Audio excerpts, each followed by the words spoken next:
Hi, this is going to be a brief introduction to the Critical Cultures Research Project, which is the main piece of work that you'll be doing in your final year of study at NCAD with the support of the Visual Culture team.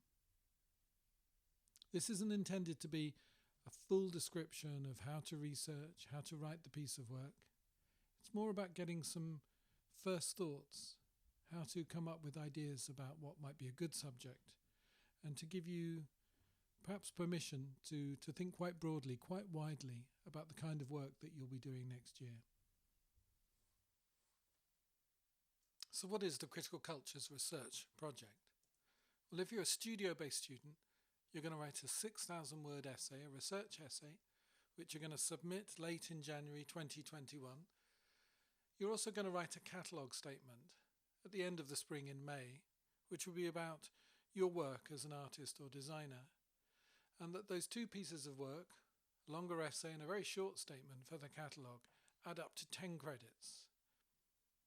If you're an education Year 3 student, you're going to write a shorter piece of work. It's also called a Critical Cultures Research Project, but it's a 4,000-word essay, and you'll be submitting that just after Christmas in early 2021, and this carries 5 credits. I'm not going to talk about the catalogue essay, but all of you, as you graduate next year, will be writing a text about your own practice, and that this will appear in an online form, which is a digital catalogue, and that we in the School of Visual Culture, we support you in writing this piece of work. So I'm just flicking through here at last year's online catalogue, and you can see the kind of things that students did.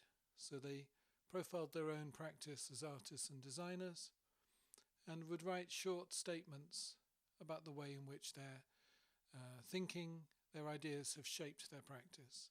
Well, we'll help you do that, but that's something for next May, something to be thinking about well into the future. Today, we're going to focus on the Critical Cultures Research Project essay, that much longer piece of work. So, what defines it? Well, it's your work.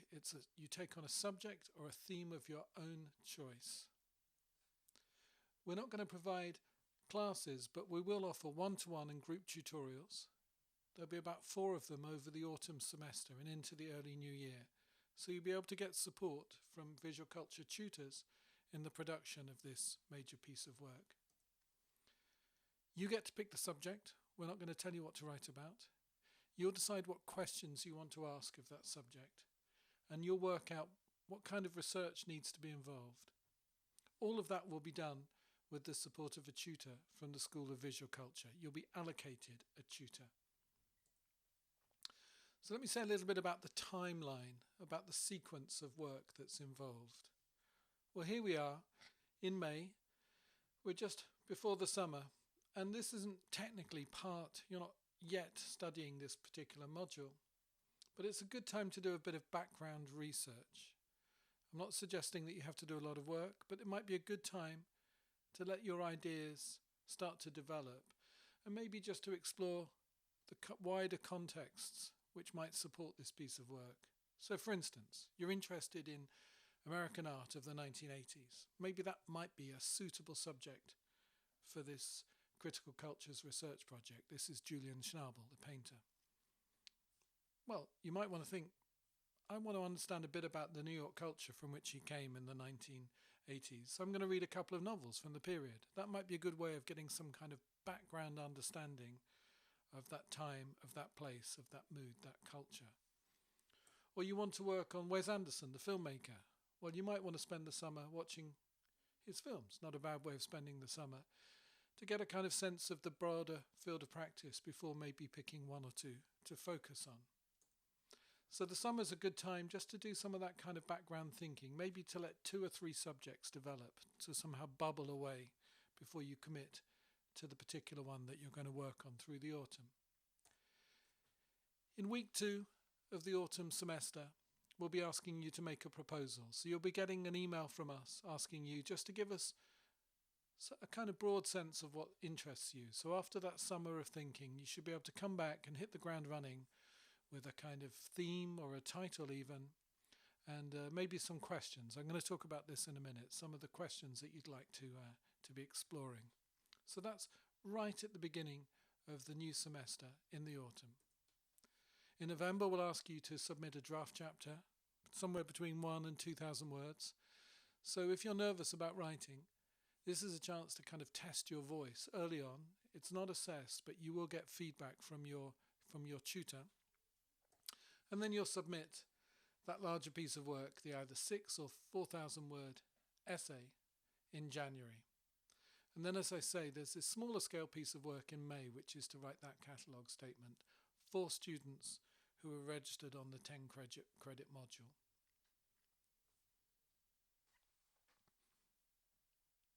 So what makes for a good subject for a critical cultures research project? Well, remember this, right? That long timeline that takes us from now until January next year. I think one thing you've got to remember is that that's quite a long time to be working on a subject. And if you get tired of it, if you get bored of it, you're not going to be motivated to write a good research project, a good research essay. So you need to pick something that triggers curiosity in you, that interests you, that there's some kind of strength of feeling. And it may be to do with very positive feelings. You know, do you love Morandi's paintings? Is there something about these slightly mysterious paintings that you want to understand? You want to understand why you're drawn to them? Or maybe it's a kind of fascination with the work of, say, a fashion designer like Margiela, whose ability to kind of work with these strange forms and shapes, with the materials that seem to have been discarded, is really compelling for you. Or maybe there's something about ancient Roman glass that just holds your attention. Or maybe it's the future. Maybe it's to do with virtual reality. Maybe these are all things that stimulate you, that stimulate your curiosity. And it would be great to pick a subject in which you have that kind of depth of interest and curiosity. But you can flip this the other way. What about thinking about something that irritates or angers you? This advertisement was pasted around the world a few years ago, and it caused tremendous outcry. It was for a protein shake, and it was clearly based on a certain idea of beauty, about what kind of body was a fit body to have in the world, and it triggered an enormous response from young feminists who declared that anybody was a beach body. So here is a kind of moment which I think is about anger, about frustration, and you might think, I object to this, and I would like to use this opportunity, this research project, to be able to kind of focus my critique, my objection. That's another strength of feeling. Does the research project have to be original? Well, this is a kind of tricky question because you're not PhD students. We're not expecting you to be spending years in archives generating new knowledge and to be able to kind of make what's classically called an original contribution to knowledge. But we are interested in a certain kind of freshness that comes from you being an art or design student with ideas. We're really interested in your voice, your opinions. So we're not expecting you to go into the library and to reproduce a kind of classic academic piece of work. You're somebody with a studio practice. You're somebody with an education practice. And we want to somehow feel those ideas, those perspectives being channeled or funneled through this piece of work. So your voice, your opinions are really important. We'll be crediting you for having those voices, those opinions. We're also interested in criticality. And that means doing research, being well informed, and then being able to make a judgment, making a judgment about the merit of an idea or about the work of somebody else. To be able to critically appraise it is something that we credit quite strongly. Another way of thinking about originality is to look around and think about what's happening now. Right, here's a thought exercise. Did you notice that last year the winners of the Turner Prize basically broke the rules of the competition because the judges were expected to announce a singular winner. But the 4 artists who'd been nominated objected to the idea of the singular winner, and they decided to form a collective and then announced that they were sharing the prize. So here's a kind of interesting moment that probably raises lots of questions. It's very fresh, right? It's just happened, so this hasn't been written into the art history books. And it raises questions about how do we judge works of art? What do we think of things like prizes for works of art? There's a history of artists responding to prizes in all sorts of interesting ways. When Feldman was awarded the Hugo Boss Prize, which is an annual prize, it carries an enormous sum of $100,000 and an exhibition in New York, he chose to display 100,000 single dollar bills.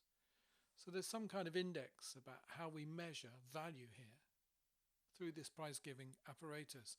And you can kind of go backwards. Maybe you start in the present, right? Turner Prize, 2019, and you end up with the Booker Prize, which is a major literary prize which is awarded every year. And in the early 1970s, the art historian John Berger was awarded the prize, and he decided to split the prize money and to give half of that money to the Black Panthers, who were a civil rights and activist group in the UK at the time. So this kind of question of the present moment having a history working backwards might be a way of bringing all sorts of interesting things into alignment. Another way of bringing that fresh thinking is to take perhaps a concept or an idea which has a kind of grounded literature that you can research, right? So for instance, the idea of the sublime, that feeling of awe in front of nature, a strong feeling that was reproduced in art in the early 19th century, particularly in landscape art, where artists would represent the great expanses of oceans or the massive power of mountains, and often render small human figures as figures who are somehow caught in this sublime experience of standing before this mighty force of nature. So what would the sublime be in the 21st century? What's the sublime today? And is it a useful tool for thinking about, for instance, the terrible events in Australia of last year, which saw so much of nature being destroyed in those firestorms that swept across the country? Can we talk about the sublime here? Or a word like tradition. Tradition seems to point backwards, right? It points to long-standing practices. But what if you tried to think about traditions that are under pressure or have been revived or reformed today? Think about traditional Irish letter forms, for instance. What happens when they go on the internet? What happens when they're used in television identities? So you might be thinking about a kind of a concept like tradition, and then applying it to something which is very present. That kind of synthesis of two things would give you a kind of an original perspective.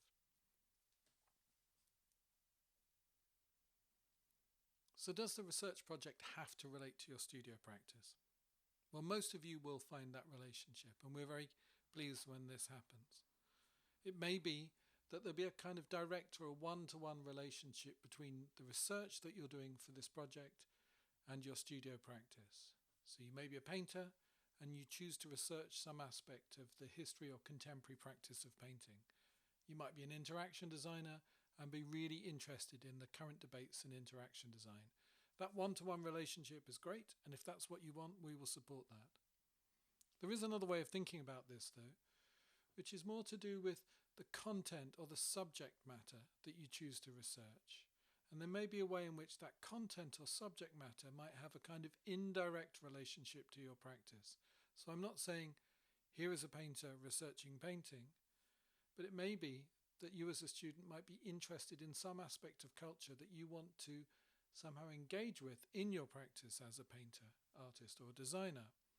So here's an example. This is a live project that's just been completed by a student. It was a research project from this current year, and it explores the history of a kind of embroidery practice in Palestine, very traditional, that goes back for many years, but has been recently revived, as you can see in the centre, by women who want to assert their national and political identities by wearing this traditional garment, sometimes in the setting of public events like being sworn in as a congresswoman, an image which goes around the world through social media and so on. This updating also takes other forms, so we can see on the far side that this garment has also become an item of fashionable dress and is made by as expensive garments for fashionable people to wear. So this is I think, a really interesting form of cultural and political history, but it wasn't researched by a student who was studying textiles or fashion. It was a visual communication student who did this. But perhaps that's not so surprising, right? Because this is about ornament and pattern making. This is about culture and politics. This is about mediation. This is about commerce. These are all things that might interest a graphic designer. So this is not a graphic designer writing about graphic design, but I can certainly imagine that this project will have a beneficial relationship to her practice.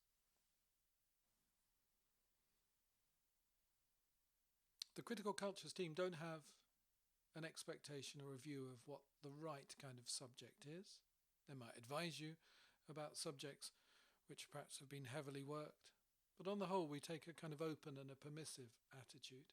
So I thought what I'd do is I'd show you just a typical cross-section of the 300 plus critical cultures research projects that are being assessed at the moment. This is just a typical spectrum, and I'm not suggesting that any of these are better or worse, simply that they show the kind of range of interests and approaches. So let's look at them a bit more carefully. Art history is a kind of popular category that people take on. Here we see studies of surrealism, minimalism and pop art. New technologies, new materials often are being considered by students in the studio, and they use the thesis, the research project, as a way of focusing that knowledge. Studies of robots here, or of the future of plastic. NCAD students have very strong social consciousness, and so we often have studies, almost sociological studies, about patterns of life. So here you see homelessness is coming up. We had quite a few studies this year on homelessness, perhaps not surprising given what's happened in Dublin in the last few years. Film. Film is a really popular area of study, and obviously we don't teach film at NCAD, but we're also very keen when people do choose to work on film subjects. And there's quite a spectrum. It might be artist films, or here there's a reference to Koyaanisqatsi, which is a kind of slightly abstracted film thinking about late modernity. But it might also be popular cinema or television. A student this year working on The Quiet Man, sort of American imagination of traditional Irish life. Gender, sexuality, representation, always important themes. And so we'll see a number coming through in this area, and we're very happy to see that work because it's such a live debate presently. And then the sort of ordinary, the anonymous, the things that seem unremarkable and yet may be truly fascinating. So a study on the changing fate of the record store, or object studies like the safety pin here. We welcome those kinds of investigations of everyday life. And then I think because NCAD artists and designers are so committed to making, there's often a very strong preoccupation with the impact or the feelings that are generated by works of art and design, quite literally in studies of touch, but also broader questions around beauty and aesthetics. And perhaps here we see somebody who's trying to dip into neurological science to understand how and why beauty is such a human preoccupation.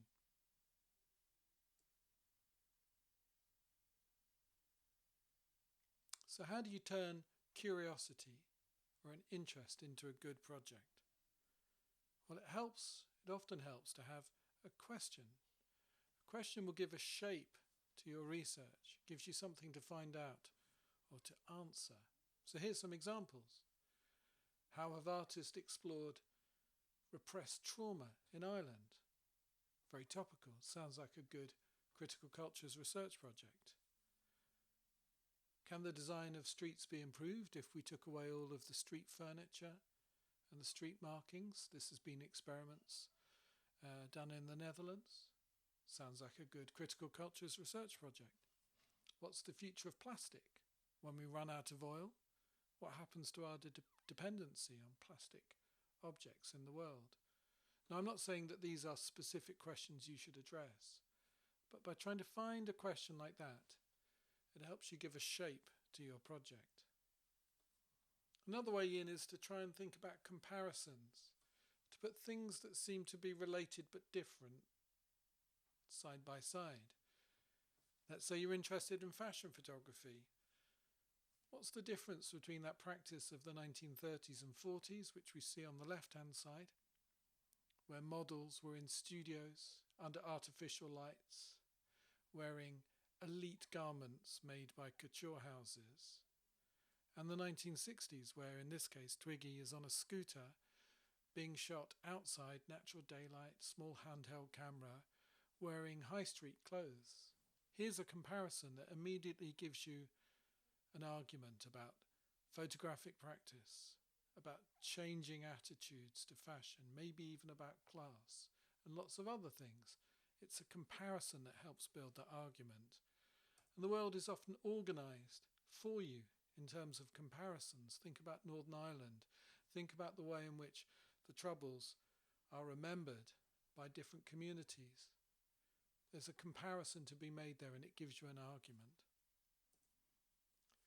Another thing I think that artists and designers are really good at doing is what I would call counterintuitive thinking. And that's often to do with putting things that are not alike side by side, and in doing that to generate a kind of idea or an argument. So if I give you a couple of examples. Feminism and pornography sound like two opposing things, and maybe they are.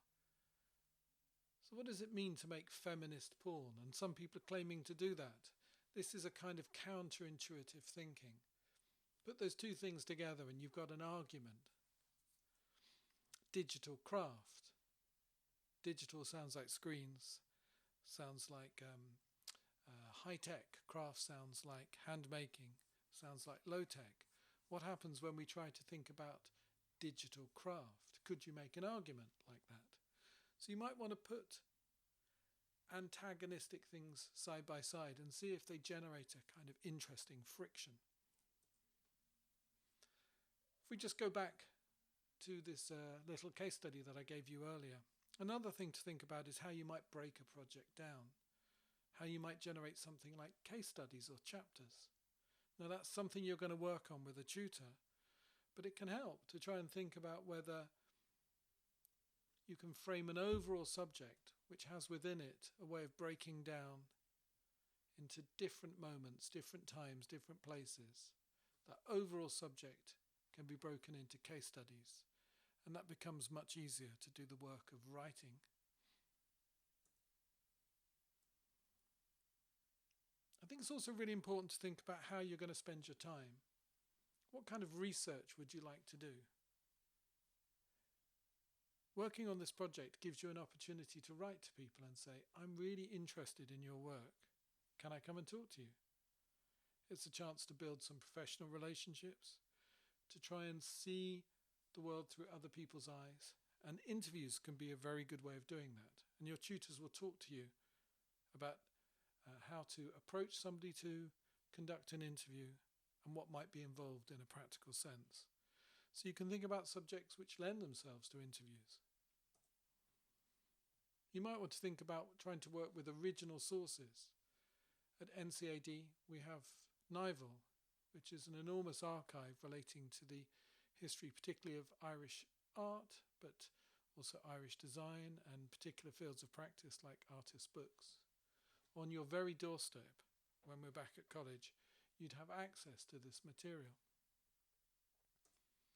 You might also want to do what you might call experiential research, to go to the places you're writing about, to experience the experiences that you're studying.